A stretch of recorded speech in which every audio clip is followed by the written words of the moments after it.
प्यारे बच्चों, नमस्कार।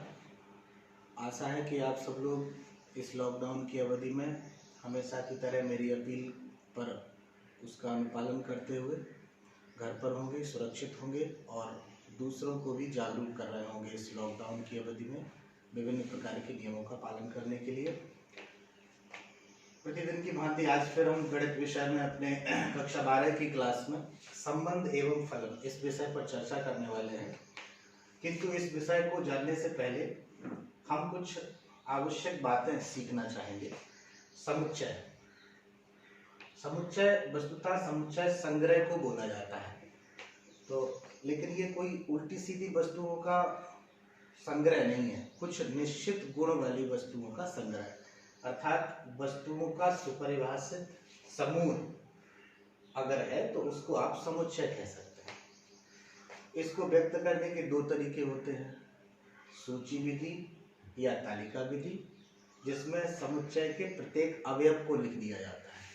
अगर हम उदाहरण देना चाहें, जैसे आपके घर की किचन में उपयोग में आने वाली वस्तुएं, चूल्हा, चौकी, बर्तन इत्यादि, ये सब अगर कॉमा लगा के लिख देंगे तो इसको सूची विधि कहा जाएगा। और दूसरा तरीका है समुच्चय निर्माण विधि, जिसमें कोई उसका जो गुण होता है समुच्चय का, जो सभी अवयवों में समान रूप से विद्यमान होता है, उसको लिखा जाता है। जैसे this is the set of all x such that x kitchen का एक बर्तन है, किचन का एक बर्तन है।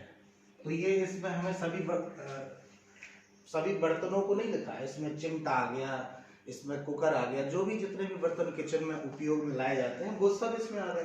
तो उन सब बर्तनों को लिखने की आवश्यकता नहीं है, वहां पर एक गुण लिख दिया जाता है। इसी को समुच्चय निर्माण विधि, संकेत विधि या गुण विधि कहा जाता है। अब हम कुछ और बिंदुओं पर चर्चा करते हैं। परिमित समुच्चय।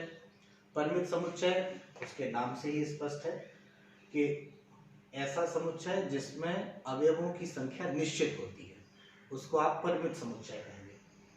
अपरिमित समुच्चय जहां पर अवयवों की संख्या सीमित नहीं होती, अर्थात असीमित होती है। आप कहें कि 1 से लेकर के प्राकृतिक संख्याओं का समुच्चय, तो अब प्राकृतिक संख्या सबसे बड़ी कोई नहीं बता सकता। मैं कहता हूँ 1 लाख, उसके बाद 1,01,000 आ जाएगा। 2 करोड़ कहता हूँ तो उससे भी बड़ी संख्या है। इसका मतलब है कि ऐसे समुच्चय जिनमें अवयवों की संख्या निश्चित नहीं होती है, अनंत होती है, उनको आप अपरिमित समुच्चय कहेंगे।